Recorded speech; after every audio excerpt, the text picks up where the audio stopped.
Good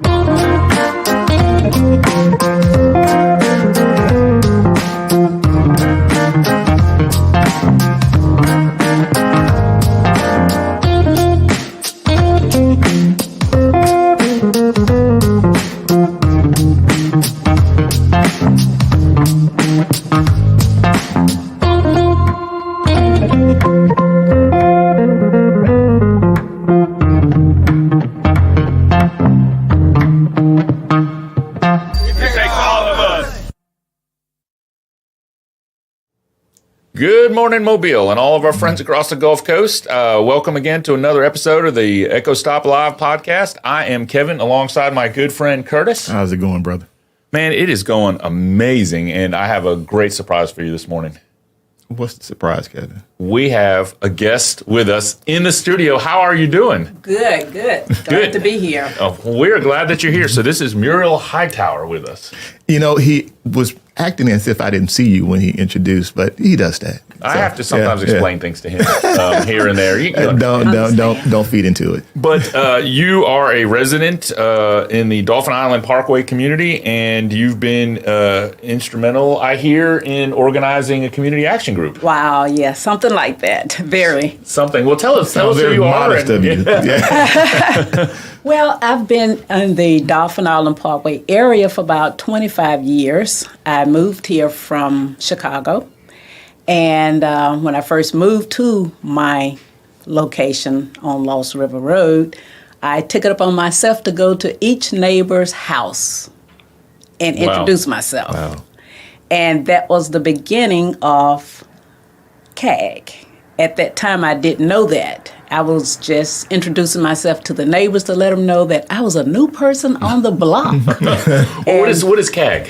Well, it is community action for, the neighborhood. Okay. Yeah. I mean, Curtis, what I'm hearing here, and I know this doesn't blow your mind because obviously it was second nature to you, but it kind of blows my mind because I think one of the things that's lost in community is that relationship. And I mean, the first thing on her agenda was, let me establish a relationship. To knock at every door. Right. Well, that was 20-some years ago. I don't know if I would jump out and go to each person's house today, because of the violence and everything. But it was a no-nonsense thing to do. Well, I wanted to know my neighbor. Unpack, though, right? It does. Yeah. I want to ask you this question because, if you've watched our podcast before, you know that we have conversations and we go places that a lot of people are not wanting to go for whatever reason. We don't involve politics in here. We just want to have a real conversation. Right. And I heard you say something just a second ago. 20 years ago, you had no problem knocking on doors. Now, there's some concern because of violence and all, and we all want to be part of that solution. But let me ask you just a few, shouldn't everybody have a right to be able to go and live in their community and not be fearful of that violence? Isn't that a right? I mean, don't you feel like as a citizen you have that right? You're right.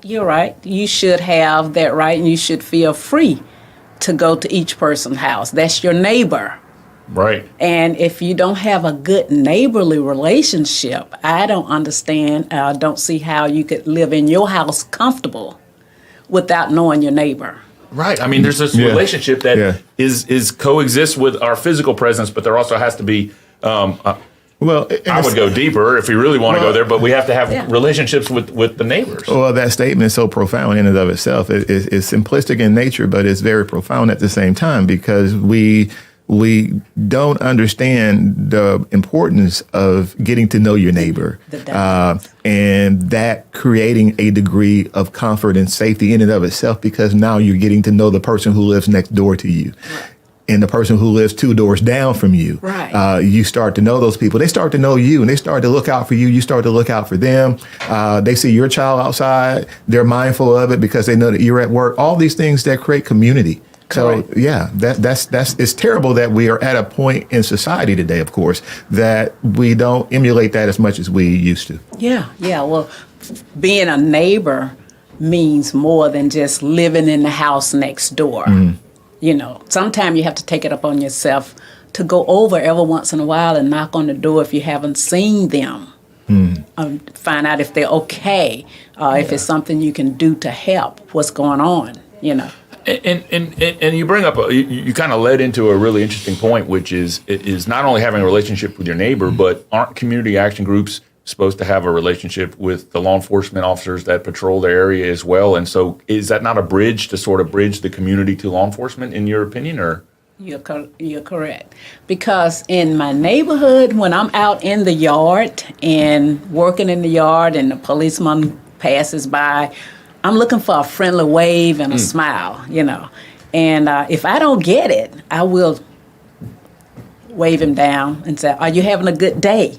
Didn't you see me wave at you?" I do that. That's good. Yeah. Well, I mean, you're holding people accountable. Yeah. To just a basic standard. And I would say this. I would say that the police commander in your precinct would probably loves the fact that you do that, because sometimes people, we don't understand that we need to see each other, see one another, and stop and say hello, even if I don't know you. Right. Yeah. Yeah. And I think that's wonderful. I want to remind our viewers, no matter which community you live in, no matter where you are, across the Gulf Coast, in the city of Mobile, we want to hear from you. So this is a process of developing relationships. We want to develop a relationship with our viewers as well. And so we've established an email. It's echostoplive@gmail.com. That is echostoplive@gmail.com.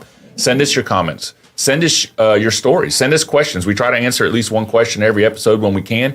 But just like our guest today is talking about things, if you see things in your community and you're like, why didn't that person stop and wave? Like, there's a breakdown of that relationship. We would rather address that problem here on this podcast and have that real meaningful conversation so that we can prevent that breakdown from being in existence when a real problem happens. Because if you don't have that relationship, you don't have trust, right? I mean, you ever had a relationship that didn't have trust? How did that work out? No, it didn't work out well at all. I mean, right? So they go together. Right. Yeah. But let me ask you this. If you had a moment to sit down with the police chief and it was about community relations, what would you unpack with him and share with him about how to go about improving citizen and law enforcement relationship?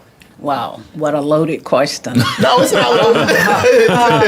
Well, first of all, I involve the police quite a bit. Mm-hmm. If I see something in the neighborhood, such as trash dumping that shouldn't be there, I'm going to call and say, I saw this going on my street, and you're not supposed to be dumping this trash here. Where are these people coming from to think they can come here and dump?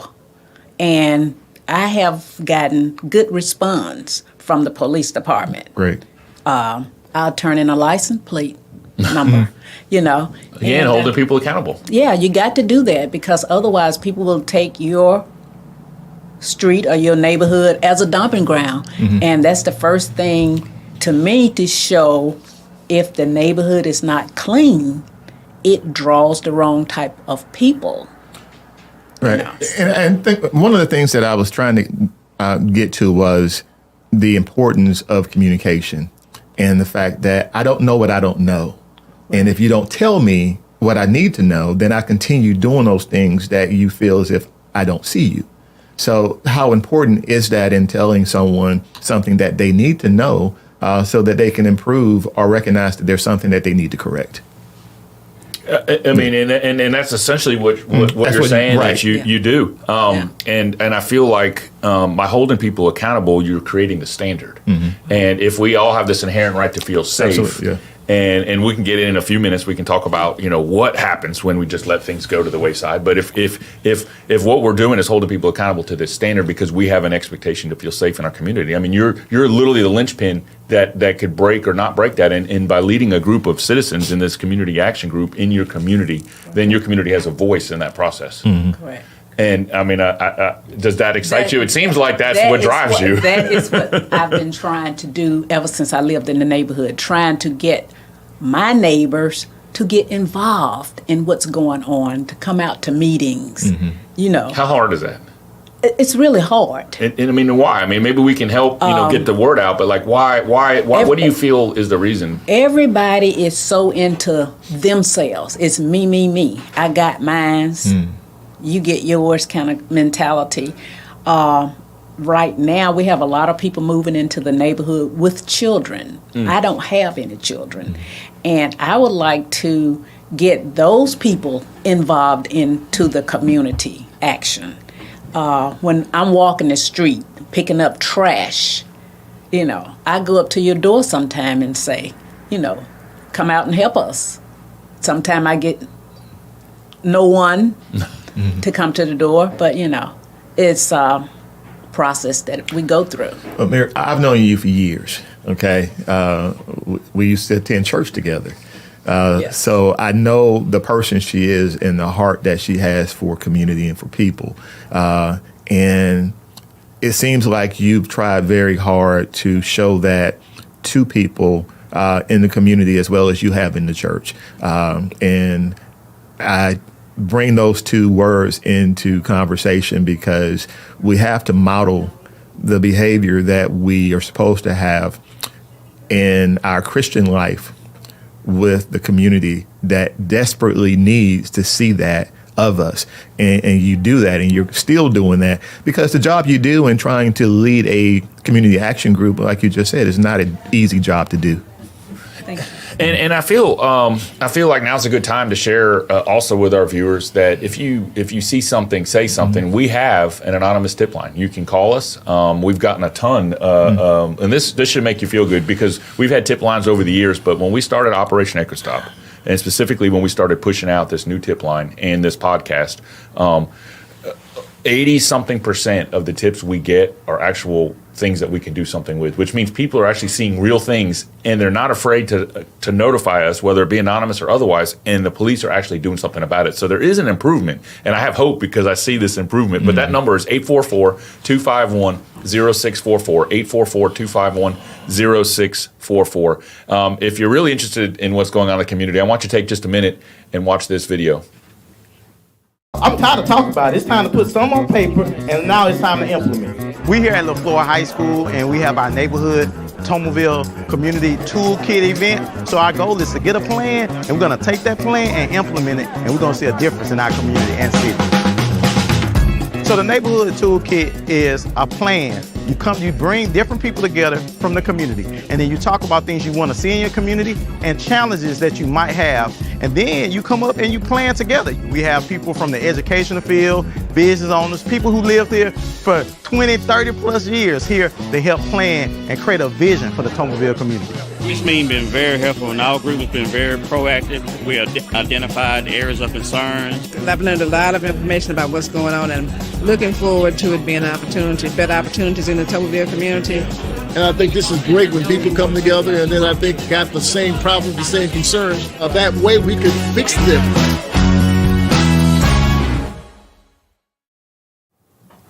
Well, we're glad you're still with us, and you've tuned in here with us on the Echo Stop Live podcast. I've got a little fact or fiction question for you guys today. It's a mystery. Now I'm going to help you, but I won't help him because he doesn't get any help. He's going to always find a way. But It gives me the tough so I'm going to ask you both the same question. And, Okay. and Curtis, I'll ask you the question first. How important, or fact or fiction, let's just call it that, that the neighborhood and community's involvement determines how safe a neighborhood is? It's fact. And why do you think that is a fact? It goes back to communication. It goes back to seeing one another and wanting to connect with one another in ways that enrich your community. If I'm not trying to improve my community is dying. How do I improve my community? I improve my community by making it lively, by getting to know my neighbor, doing those things that Muriel talked about, getting out there and picking up trash where someone who doesn't live in the community has left trash in the community. Having those conversations about what your needs are in the community and what you want to see the community do to make it better. So all those things embody what community is, just a group of people working together to improve something. And Muriel, I'll ask you the same question. So, I mean, how important in what you do, and I mean, you're knocking on doors, you're practically repetitively, even when you get met with negative response, you don't give up, which is just, by the way, I just have to compliment you. That is amazing that you're that passionate and dedicated to what you're doing. And our city needs people like you. Mm-hmm. So how important is the neighborhood, the community, in determining how safe it is? That is utmost important because when neighbors or other people that's driving past see the neighbors working together for the betterment of their neighborhood, that influences them to make them think, oh, they're doing something really good in their neighborhood. They care about their neighborhood. I have gone as far as getting my lawnmower, putting it in my truck, and going down to the beginning of my street and cutting. And while I was doing that, I had two female to come and help me. Wow. We all cut the ditch and the sidewalk area leading into our street. And when those ladies moved away, I kept up the process. I will even cut someone's grass. You know, I've gone that far to cut grass. I mean, it's a service. Yeah. We say this on probably every episode, which is a recurring theme, by no coincidence, that you have to put yourself in service of service. And I've had people ask me this question. I had somebody ask this question the other day. So you see somebody throw trash out on the street. Well, yeah, they need to know that they're not supposed to do that. But at the end of the day, if we pick it up, we're also setting an example of I'm not afraid to get my hands dirty. Right. I'm not afraid to get in and do my part to make the. Now we know you can't do it all on yourself. You need the help. Right. And we want to try and use this platform through this podcast to help recruit people to see the value in what you're doing. If you can do it, why can't they do it? Right. And if there's a physical limitation or some other limitation, there's other ways that they can help. And I think just staying involved and not just keeping the door closed, not just keeping the blinds pulled, but to stay involved, just to be a set of eyes, set of ears, to be a good counsel to somebody. If somebody has a question, to sit back on your front porch again and say, hey, you know what? Come on, that's not going to lead to anything good. Make a smart decision to maybe help somebody realize that they have a gift that they didn't realize they had on their own, and bring that gift to value so that they don't choose another path, but they see that and say, you know what? God gave me this gift. I'm going to use this somehow.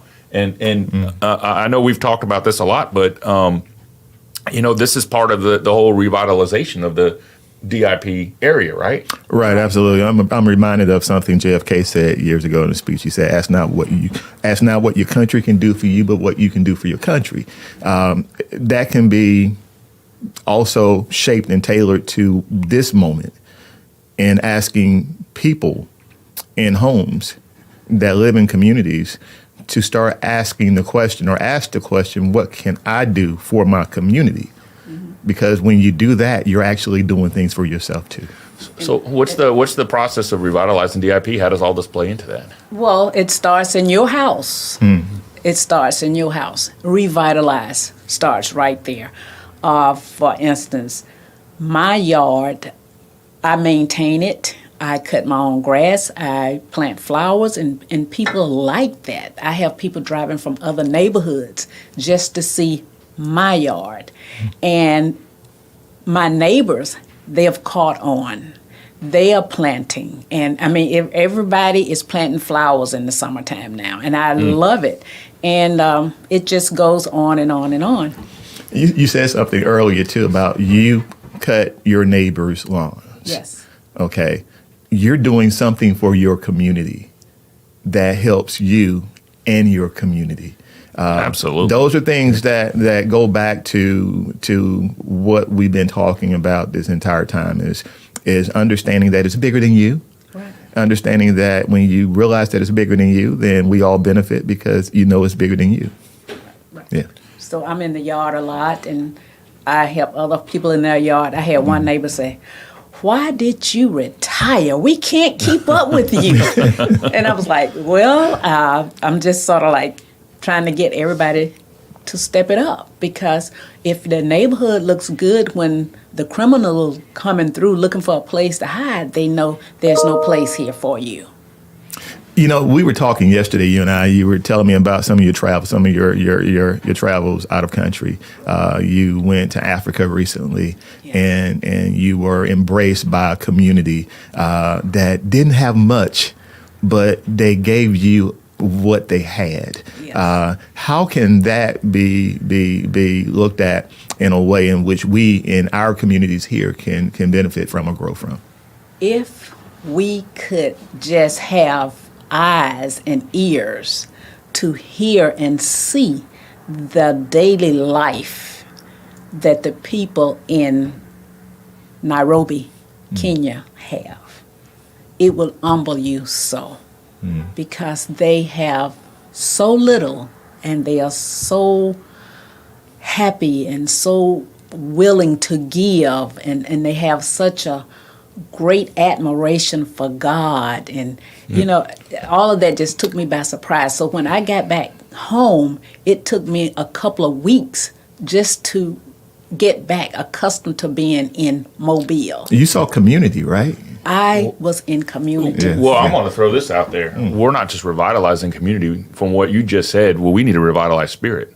We need to revitalize the drive behind why we do what we do. And I think not only seeing somebody as an example of what should be done, but understanding what drives you. And that's what I'm hoping comes out of this conversation we're having, is they don't just see the same person that cut their grass and say, wow, that was a great deed, thank you. But they say, you know what? She's driven to do that. And all my life, I've been sort of feeling a drive to do something. Maybe this is how I get involved. And other people will start to harness that spirit that has to be within them and within the community. And it comes back to the four corners. I mean, it comes back to at least two of the ones that are on one side of our square, and that's faith and family. And, it brings it back. We do actually have a question here from one of our viewers. And like I say, if you email us at echostoplive@gmail.com, we'll try and get a question in every episode or maybe in a later episode, but we'll certainly answer your questions. And Amanda's writing us today, so thank you, Amanda, for writing in and asking, how can I find a community action group in my area?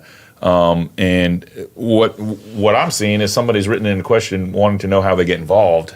I know I can answer some of this, and Curtis may and Muriel may tell what the process is like. But I know that you can go to the MPD website, that's mobilepd.org, and if you click on the precincts there, you can find the precinct you live in. And when you find the precinct that you live in, you'll be able to contact the police captain, the commander of that precinct, and they'll be able to share with you how to get involved in community action groups that are relevant to your community. And as well, if you can't go that route or you don't want to go that route, email us at echostoplive@gmail.com. That's echostoplive@gmail.com, and we'll certainly help plug you in where we can. That's part of what we do. And again, our hope is that we drive people to contact. And so, what area specifically does your community action group cover? Oh wow, it's I don't know the whole dynamics, but I live on Dauphin Island Parkway, and probably Curtis can give you more of a scope of the whole area. So it's a large area. It's a very large area. Which means there are a lot of viewers that could be emailing right now or trying to get a hold to join this group. I'm sure you can to put them together. Where do you guys have meetings at different locations? Well, we're going to have the meetings are held every second Tuesday of the month at the precinct on Dauphin Island Parkway at 6:30 p.m. The new precinct. Awesome. Yeah, every second Tuesday. Every second Tuesday at 6:30 p.m. 6:30. If you show up on the wrong Tuesday, it'll be a different group. It'll be his fault. It'll be my fault, and then they'll get really mad. But Curtis, any final thoughts on this idea of participating? I know this goes back to community. There's always an SRP moment that's rolling around in the back of your mind, but who makes up the police is the community. It's the community. We are in law enforcement, part of the community. We're one body with many responsibilities. And it takes all of us to understand our role and our responsibility so that the body can actually grow. I just like the way you said that. I think that's awesome. Again, I want to thank you for taking the time to come on our show. Thank you for having me. We'd love to have you come back sometime and just give us updates. I'm hoping that, like, as time goes on, there'll be more and more involvement. My thought to you is keep up what you're doing. If somebody doesn't answer the door, find another door to knock on. Keep doing what you do, because this world, this community, and our city needs people like you. Absolutely. And don't let someone else's fear of getting involved or lack of participation steer away from what you feel called to do. Stay true to that, and I feel you'll continue to, and I know you'll continue to see really good success. So we really appreciate you being here. Thank you so much for sharing with us. I want to remind all of our viewers that our Echo Stop Live podcast is not something just to see something, but it's also a platform to say something. And if you want to do something, you can contact us at 844-251-0644. That's our anonymous tip line, or via email at echostoplive@gmail.com. We always say that we're not just impeding violence, but we're improving perception. That is truly the Echo Stop purpose. And our mission is to not impede the violence only, but to also improve the perception. Both of those go hand in hand. And so we thank you for coming alongside of us, joining with us every Friday at 8:30 for these episodes of the Echo Stop Live podcast so that you can participate, view, and see what's going on in your community. Again, Ms. Hightower, thank you so much for joining us. Curtis, I would thank you, but I don't want it to go to your head. So I'll just say welcome to coming again. You'll be here next time, I'm sure. I imagine so. Okay. Any final thoughts for the viewers before we tune them out for a great weekend? No, I would just say let what Ms. Hightower did be an example of what we all can and should do to improve our communities, and never be afraid to speak open and honestly to a problem that needs to be addressed. That is awesome. Thank you. Stay safe in what you do. Let us know how we can help. Our goal, again, impede violence and improve perception. It truly takes all of us. Have a great weekend.